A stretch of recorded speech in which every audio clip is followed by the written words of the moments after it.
തദ്ദേശ സ്വയംഭരണ തെരഞ്ഞെടുപ്പ് കഴിഞ്ഞിട്ടും കേരളത്തിൽ രാഷ്ട്രീയ പകപോക്കലുകൾക്ക് അറുതിയാകുന്നില്ല. തെരഞ്ഞെടുപ്പിലെ പരാജയം അംഗീകരിക്കാൻ കഴിയാത്ത CPM നേതൃത്വം സാധാരണക്കാരായ മനുഷ്യരുടെ അന്നം മുട്ടിക്കുന്ന ക്രൂരമായ വിനോദത്തിലാണ് ഇപ്പോൾ ഏർപ്പെട്ടിരിക്കുന്നത്. തദ്ദേശ സ്വയംഭരണ തെരഞ്ഞെടുപ്പ് കഴിഞ്ഞതോടെ പലയിടങ്ങളിലും ആഹ്ലാദ പ്രകടനങ്ങളും വിജയാഘോഷങ്ങളും നടക്കുമ്പോൾ ഇടുക്കിയിലെ കാരിക്കോട് എന്ന ഗ്രാമത്തിൽ ഒരു കുടുംബം കണ്ണീരിലാണ്. തെരഞ്ഞെടുപ്പ് ഫലം വന്നതിന് പിന്നാലെ CPM നടത്തുന്ന ക്രൂരമായ രാഷ്ട്രീയ പകപോക്കലിന് ഇരയായിരിക്കുകയാണ് വിധവയായ നിസ ഷിയാസ് എന്ന സാധാരണക്കാരിയായ സ്ത്രീ. 16 വയസ്സുള്ള മകൻ UDF സ്ഥാനാർത്ഥിക്ക് വേണ്ടി പ്രചാരണത്തിന് ഇറങ്ങിയതിന്റെ പേരിൽ വിധവയായ ഒരമ്മയുടെ തൊഴിൽ ഇല്ലാതാക്കിയിരിക്കുകയാണ് CPM ഭരണസമിതി. കാരിക്കോട് സർവീസ് സഹകരണ ബാങ്കിലെ താൽക്കാലിക സ്വീപ്പർ ജോലി ചെയ്തു വരികയായിരുന്നു നിസ.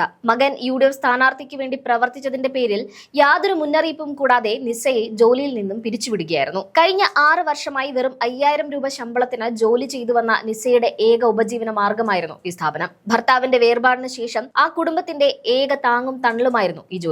എന്നാൽ ഈ കഷ്ടപ്പാടുകളൊന്നും ആ ബാങ്ക് ഭരിക്കുന്ന CPM ഭരണസമിതിയുടെ കണ്ണു തുറപ്പിച്ചില്ല. തൊടുപുഴ നഗരസഭയിലെ 21-ാം വാർഡിൽ കോൺഗ്രസ് സ്ഥാനാർത്ഥിയായി മത്സരിച്ച വിഷ്ണു കോട്ടപ്പുറത്തിനായി നിസയുടെ മകൻ അർഫാൻ സജീവമായി രംഗത്തിറങ്ങിയിരുന്നു. CPMന് വലിയ സ്വാധീനമുള്ള മേഖലയിൽ വിഷ്ണു അട്ടിമറി വിജയം നേടിയതോടെയാണ് സഖാക്കളുടെ പക അണപൊട്ടിയത്. തെരഞ്ഞെടുപ്പ് പ്രചാരണ വേളയിൽ തന്നെ CPM പ്രാദേശിക നേതൃത്വം നിസയെ ഭീഷണിപ്പെടുത്തിയിരുന്നു. മകനെ പ്രചാരണത്തിൽ നിന്ന് വിലക്കണമെന്നും ഇല്ലെങ്കിൽ ഭവിഷ്യത്ത് അനുഭവിക്കേണ്ടി വരുമെന്നുമായിരുന്നു മുന്നറിയിപ്പ്. എന്നാൽ ആ ചെറുപ്പക്കാരൻ സ്വന്തം രാഷ്ട്രീയ ബോധ്യത്തിൽ ഉറച്ചുനിന്നു. തെരഞ്ഞെടുപ്പ് കഴിഞ്ഞ് ഫലം വന്നതോടെ കാര്യങ്ങൾ കൂടുതൽ വഷളായി. നിസയെ ജോലിയിൽ തുടരാൻ അനുവദിച്ചാൽ തങ്ങൾ പാർട്ടി വിടുമെന്ന് പറഞ്ഞ് ചില CPM പ്രവർത്തകർ സോഷ്യൽ മീഡിയയിലൂടെ ബാങ്ക് ഭരണസമിതിക്ക് മേൽ സമ്മർദ്ദം ചെലുത്തി. ഒരു വശത്ത് പാർട്ടിക്കാർ ഭീഷണി മുഴക്കുമ്പോൾ മറുവശത്ത് ബാങ്ക് ഭരണസമിതി നിസയോട് 2 ദിവസം കൂടി മാത്രം ജോലിക്ക് വന്നാൽ മതിയെന്ന ക്രൂരമായ അറിയിപ്പ് നൽകി. മുന്നറിയിപ്പില്ലാതെ ജോലി നഷ്ടപ്പെട്ടതോടെ നിസ ആകെ തകർന്നുപോയി.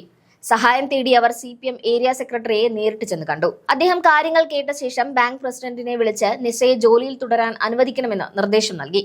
ഇതനുസരിച്ച് ജോലിയിൽ പ്രവേശിക്കാൻ അനുമതി ലഭിച്ചതോടെ കഴിഞ്ഞ ദിവസം രാവിലെ നിസ സന്തോഷത്തോടെ ബാങ്കിലെത്തി. എന്നാൽ അവിടെ അവരെ കാത്തിരുന്നത് മറ്റൊരു ചതിയായിരുന്നു. ജോലിയിൽ പ്രവേശിക്കാൻ എത്തിയ നിസയോട് അങ്ങേയറ്റം മോശമായി പെരുമാറുകയും അവിടെ നിന്ന് ഇറക്കി വിടുകയുമാണ് ഭരണസമിതി ചെയ്തത്. ഏരിയ സെക്രട്ടറിയുടെ വാക്കിന് പോലും വില നൽകാതെ പ്രാദേശിക ഗുണ്ടായസത്തിന് ബാങ്ക് ഭരണസമിതി കൂട്ടുനിൽക്കുകയായിരുന്നു.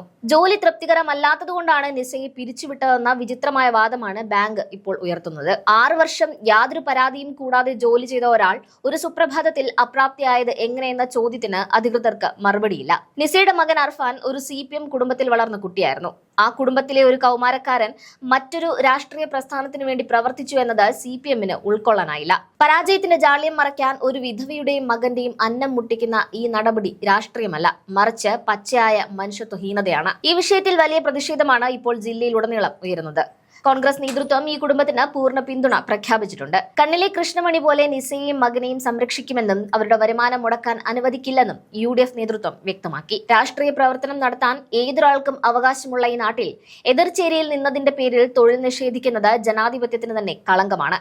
ഭീഷണികൾക്ക് മുന്നിൽ മുട്ടുമടക്കില്ലെന്നും നിയമപരമായും രാഷ്ട്രീയമായും ഈ അനീതിക്കെതിരെ പോരാടുമെന്നുമാണ് നാട്ടുകാരുടെ നിലപാട്. നിസയുടെ പ്രതികരണം കൂടി ചേർക്കുന്നു.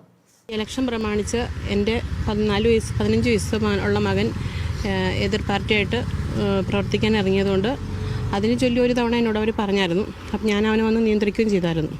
അതിൽ ചൊല്ലിയാണ് ഇപ്പം ഈ മാസം 28-ാം തീയതി പറഞ്ഞത് 31-ാം തീയതി വരെ വന്നാൽ മതി എന്ന് പറഞ്ഞു. ഏരിയ സെക്രട്ടറിനെ പോയി കണ്ടു കഴിഞ്ഞതിന് ശേഷമാണ് വീണ്ടും 1-ാം തീയതി തൊട്ട് ചെന്നോളാൻ പറഞ്ഞ് പ്രസിഡൻറ്റിനെ വിളിച്ചു പറഞ്ഞു നാളെ തൊട്ട് ജോലിക്ക് കയറിക്കുമെന്ന് പറഞ്ഞു. അങ്ങനെ അതും പ്രകാരം കയറിയപ്പോൾ ഇന്നാണ് പറയണത് 1-ാം തീയതി ഇനി മുന്നോട്ട് വരണ്ടെന്നാണ് പാർട്ടി തീരുമാനം എന്ന് പറഞ്ഞു.